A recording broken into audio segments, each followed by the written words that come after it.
교재 19쪽 한번 볼까요? 교재 19쪽. 다음 과목 중 자산 A, 부채 P, 자본은 K, 수익은 G, 비용은 V. 여기 자본은 우리 기초과정에서는 자본금이라는 과목 하나만 쓰거든요, 용어를. 그러니까 자산, 부채, 수익, 비용, 이 네 가지만 잘 구분해 주면 됩니다. 자, 다시 한번 정리를 하고 들어갈게요. 자산은 물건 이름, 받을 수 있는 권리. 부채는 갚을 의무. 그리고 수익은 돈을 벌어들인 것, 비용은 돈을 쓴 것. 이렇게 네 가지로만 잘 구분하면 되겠습니다. 자, 그래서 용어 하나하나를 보고, 자, 물건 받을 권리, 자산. 이게 제일 비중이 많습니다. 갚아줄 것, 부채. 자, 한번 구분해 보자고요. 외상 매출금 그러면 외상 판매한 대금 받을 권리가 있는 것이죠. A. 단기 차입금, 이건 빌려 쓴 거네요. 부채. 건물, 물건 이름이죠. 자산. 상품, 물건 이름이네요. 자산. 외상 매입금, 갚아줄 돈이죠. 외상으로 물건 사온 대금이니까 갚아줄 것. 그래서 P, 부채. 매출 채권은 외상 매출금과 받을 넣음을 합한 것이다 그랬어요. 매출 채권은 A, 자산. 자본금, 자본, K. 단기 금융상품, 이자 받을 목적으로 은행에 예금해 둔 겁니다. A. 받을 넣음, A, 자산이겠죠. 단기 대여금, 대여는 빌려준 돈, 받을 권리가 있죠. 자산. A. 매입 채무, 외상 매입금과 지급음을 합한 것이에요. 그래서 P. 미지급금, 아직 지급하지 않은 것, 지급할 의무 있네요. P. 단기 매매 정권, 이것은 단기적인 투자 목적으로 주식 등을 갖고 있을 때, 그래서 단기 매매 정권은 A. 미수금, 아직 받지 않은 돈, 받을 권리가 있네요. 받을 권리가 있으니까 A. 네. 지급음, 나중에 돈을 갚아주겠다라고 음을 발행해 주었습니다. 그럼 P가 되겠죠. 갚아줄 의무가 있습니다. 지급 의무. 상품 매출 이익, 이건 물건 팔고 이익 남긴 거죠. G. 이자 비용, 돈 빌려 쓴 것에 대한 이자를 지급한 거예요. 그럼 뭐죠? P, V. 이자 수익. G. 이자를 벌어들인 거죠. 잡비, V. 다음은 임대료. 이건 건물 등을 빌려주고 사용료를 받은 것. 그러니까 뭐, G. 네. 다음은 임차료. 반대죠? 빌려 쓰고 사용료를 지급한 것. 그러면 V. 비용이죠. 상품 매출 손실. 손해보고 팔았어요. V. 잡이익. G. 수익이죠. 잡손실. V. 네. 수수료 수익. G. 네. 수수료 비용. V. 소모품비. V. 보험료. V. 네. 비용이겠죠. 세금과 공과. V. 급여. V. 유형자산. 처분 손실. 손해보고 팔았는 거다. 그죠? 광고 선전비, V. 수도 광열비, 비용. 여비교통비, 비용. 단기 매매 정권 처분 손실. 손해보고 파는 금액, 비용. 통신비, 비용이겠죠? 비용. 다음 2번. 세한상회의 1월 1일 재무상태. 1월 1일이라면 기초의 재무상태. 아래와 같다. 아래 자료에 의해 세한상회의 재무상태표를 작성하시오. 재무상태표는 자산, 부채, 자본 구성 내용을 나타내는 것입니다. 그래서 차변, 왼쪽에는 자산, 대변 쪽에는 부채, 자본. 그래서 이 구분을 먼저 해보면 되겠죠. 현금 뭘까요? 자산, 보통 예금, 자산, 단기 금융 상품, 자산, 단기 매매 정권, 자산, 외상 매출금, 외상으로 판매한 돈, 받을 권리가 있는 것입니다. 자산이에요. 자산, 받을 놈, 자산, 상품, 자산, 물건 이름이죠. 비품, 자산, 외상 매입금, 부채. 이건 외상으로 물건 사온 대금이니까 갚을 의무가 있는 것이에요. 부채. 미지급금, 부채. 단기 차입금, 부채. 자본금, 자본. 자, 이렇게 구분이 되었으면 이걸 갖고 우리가 재무상태표에 한번 기재를 해 넣어 보겠습니다. 만들어 볼게요.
자, 처음이니까 우리 좀 이쁘게 만들어 보자고. 제가 마음이 삐뚤나? 선이 똑바르지 않는데.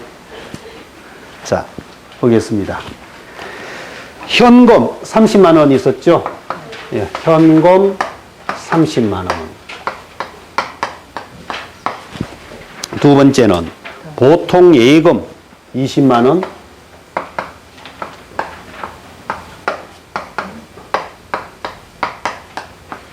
다음은 단기 금융 상품.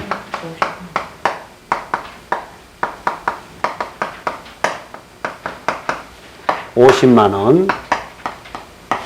그리고 단기 매매 정권 25만 원. 외상 매출금 20만 원. 다음은 받을 놈 10만 원.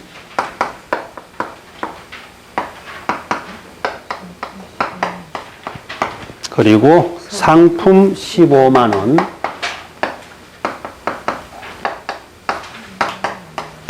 다음은 비품 30만 원. 외상 매입금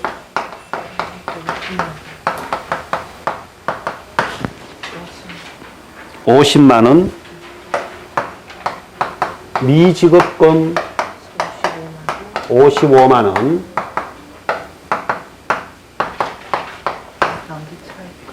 단기 차입금 25만 원. 자본금은 실제 제시되어 있지 않더라도 우리가 구할 수 있어야 됩니다. 왜? 자산 부채 내역이 다 나왔으면 나머지 차이 금액이 자본금 이렇게 들어오겠죠. 자본금이 70만 원. 이렇게 만들어졌을 때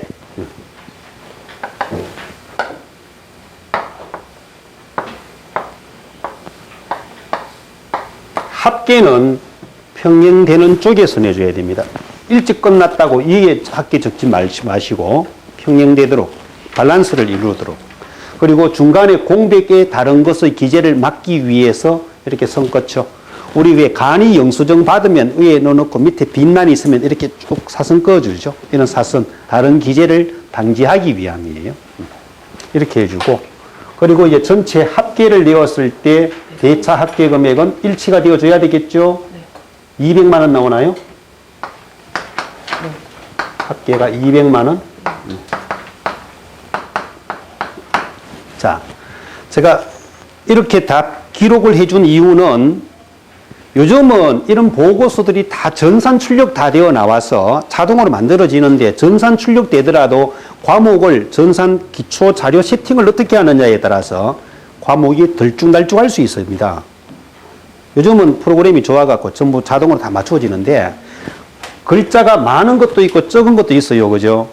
길든 짧든 처음 시작하는 글자와 끝나는 글자가 배열되고, 그리고 간격을 일정하게 갈 수 있도록 이렇게 맞춰줘야 돼요, 원래가.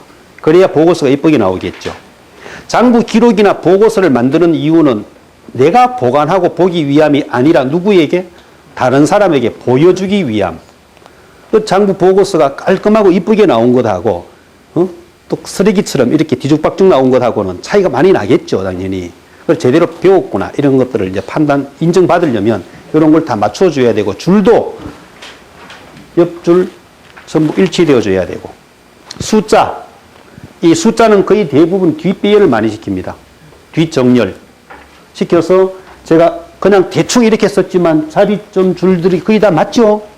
그래서 한눈에 딱 보더라도 이게 숫자가 금액 단위가 어떻게 되어 있으며 집계 낼 때 쉽게 갈 수 있도록 이렇게 이제 이 구성을 짜줘야 됩니다. 계속적으로 이 회계를 하는 사람들은 장부나 보고서를 만들 때 이런 것들은 기본 교양이에요. 기본 상식성. 아시겠죠? 물론 이제 금액에 대한 내용이나 구성 내용에 대한 정확도도 당연히 있어야죠. 그리고는 이제 보고서 내용이 이렇게 깔끔하게 나올 수 있도록 이렇게 만드는 걸 습관화 시켜줘야 됩니다.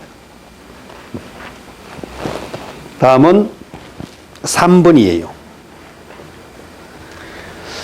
미래상회의 1월 1일부터 12월 31일까지 수익 비용에 관한 자료에 의하여 손익계산서를 작성하시오. 여기에 단위원 이걸 제가 안 적어줬네, 그죠?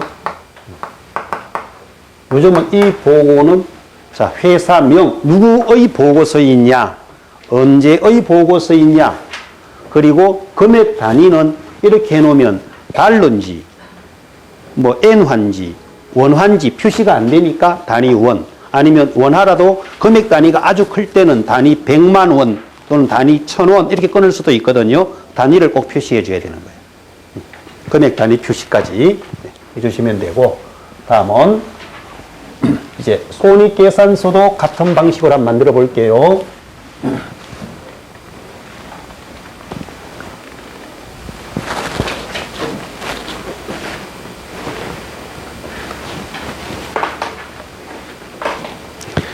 미래상회의 1월 1일부터 12월 31일까지 수익 비용에 관한 자료에 의하여 손익계산서를 작성하시오. 자, 수익 비용 구분해 보자고요. 상품 매출 이익 뭐죠? 수익, 여비교통비, 비용, 광고 선전비, 비용, 임대료, 수익, 수선비, 비용, 보험료, 비용, 급여, 비용, 잡비, 비용 이렇게 나뉘어졌죠. 그럼 이제 수익 비용을 손익계산서에다가 표기를 하면 됩니다.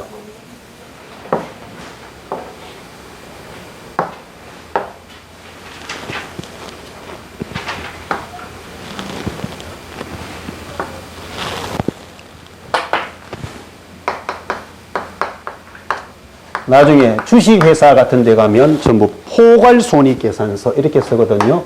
근데 개인기업은 보통요, 뭐 포괄손익계산서 이렇게 사용하지 않아도 상관없습니다. 회사명은 미래상회 2013년 1월 1일부터 2013년 12월 31일까지 단위는 원. 이렇게 표시해 줘야 되는 거예요. 그래야지만 위에 전제를 둬야지만 이 내용에 대해서 그것을 정확하게 보고하는 게 가능하겠죠. 자, 그래서 비용에 대한 금액, 수익에 대한 금액, 우리 재무상태표는 대차가 일치되었었지만 손익계산서는 대차가 차이 납니다. 돈을 번 게 더 크면 당기순이익, 쓴 게 더 크면 당기순손실 이렇게 나올 수 있겠죠. 네, 그래서 상품 매출이익 수익이었습니다. 상품 매출이익 45만 원.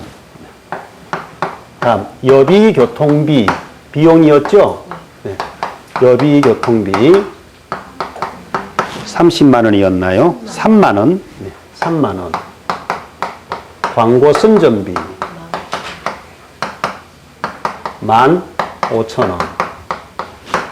다음은 임대료는 뭐죠? 수익이니까 수익 쪽에 기록을 해줘야죠. 대변 쪽에 임대료 2만 원. 수선비 비용인가요? 수선비가 12,000원. 네. 그리고 보험료 5만 원. 이것도 비용입니다. 네. 5만 원. 다음은 급여 20만 원, 잡비 5,000원. 이렇게 구성이 되어 있나요? 잡비 5,000원. 이렇게 해서 제시된 자료에 대해서 수익 비용을 다 표기를 해뒀습니다.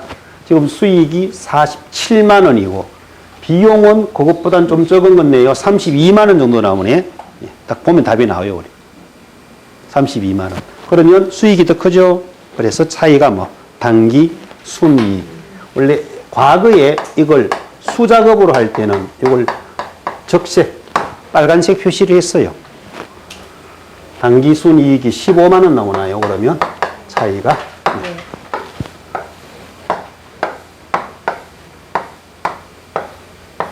이렇게 해서 합계 금액은 47만 원.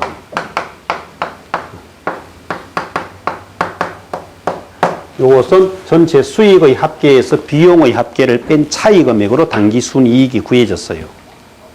됐죠? 다음은 문제 4번. 다음 자료에 의하여 갈로 안에 알맞은 숫자를 기입하시오. 미래와 모든 두 개 회사가 있습니다. 미래를 먼저 볼게요. 기초의 자산 부채 자본, 기말의 자산 부채 자본. 자, 기초의 자본이 없죠. 자본은 자산 마이너스 부채는 자본. 미래의 자본은 그러면 3만 원. 다음은 기말 자산 6만 5천 원에서 부채 2만 5천 원 빼면 자본은 4만 원.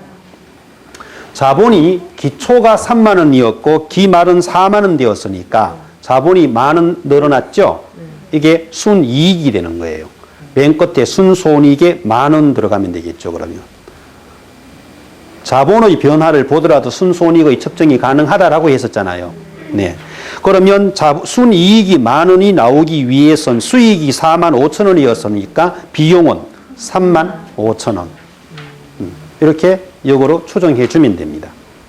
다음은 모든 기초 자산이 없죠. 자산은 부채 플러스 자본. 그래서 기초 자본 7만 원.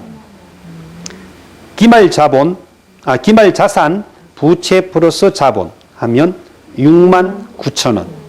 6만 9천 원. 기초 자본은 2만 5천 원, 기말 자본은 2만 8천 원. 그럼 기초 자본보다 기말 자본이 3천 원 증가되었죠? 이게 순이익이에요. 순손익에 3천 원. 그러면 수익 얼마인지 모르고 비용이 13,000원인데 순이익이 3,000원이 나와야 한다. 그러면 총 수익은 16,000원. 됐나요? 16,000원. 자, 다음은 문제 5번. 강릉 상점의 2013년 1월 1일부터 12월 31일까지의 자료는 다음과 같다. 기초 재무상태표와 기말 재무상태표 및 손익계산서를 작성하고 물음에 알맞은 답을 기입하시오. 일단 과목 구분 먼저 한번 해볼게요. 1월 1일 재무상태 안에 있는 내용을 보고 자산인지 부채인지를 한번 구분해 보자고요. 현금 및 현금성 자산, 자산이죠. 단기 매매 정권, 자산, 외상 매출금, 자산, 미수금, 자산, 미수금은 아직 받지 않은 돈이니까 받을 권리가 있는 것이죠. 그래서 자산, 상품, 자산, 건물, 자산, 외상 매입금, 부채, 미지급금, 부채, 단기 차익금, 부채. 자산 부채만 있고 자본은 표시 안 해뒀네요. 자본은 나중에 여기 대입을 시켜 넣어서 구하면 되겠죠. 이거 하나 빠졌으면. 차변 합계, 자산 합계를 넣어서 부채 합계를 빼주면 자본이 나올 거 아니에요. 네. 맞나요? 네. 다음은 12월 31일 재무 상태. 현금 및 현금성 자산, 자산. 단기 매매 정권, 자산. 외상 매출금, 자산. 미수금, 자산. 상품, 자산. 건물, 자산. 외상 매입금, 부채. 미지급금, 부채. 됐나요? 부채. 다음은 1월 1일부터 12월 31일까지 발생한 수익과 비용, 상품 매출 이익, 수익, 임대료, 수익, 급여, 비용, 수도 광열비, 비용, 소모품비, 비용, 통신비, 비용, 여비교통비, 비용, 세금과 공과, 비용, 잡손실, 비용. 자, 오늘 수익 비용 부분만 잘하면 성공한 거예요, 오늘은. 그런데 이것을 풀이하는 방법은 제가 잠깐 설명을 좀 드릴게요.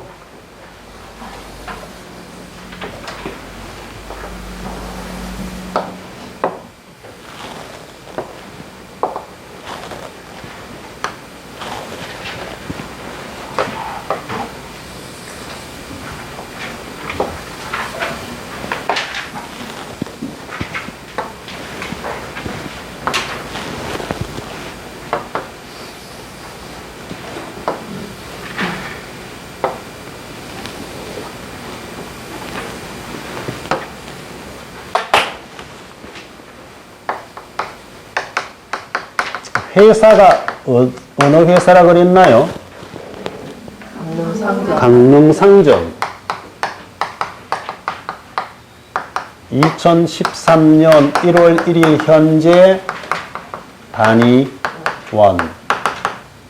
그럼 이놈은 1월 1일 현재니까 언제 날짜? 기초분이 되겠죠? 자산. 그리고 부채와 자본. 이렇게 넣으면 조금 전 저기 맞는 거와 똑같은 방식으로 자산과 금액들이 다 들어올 거 아니에요. 합계를 내야죠. 부채 들어오겠죠. 그러면 뭐가 빠져 있나요? 자본금 해서 요 금액을 구해내라 이거지. 차이로서 구해내주면 되겠죠. 이거 구할 수 있을 거 아니에요. 네. 이 자본금이 바로 뭐냐? 기초의 자본금이야.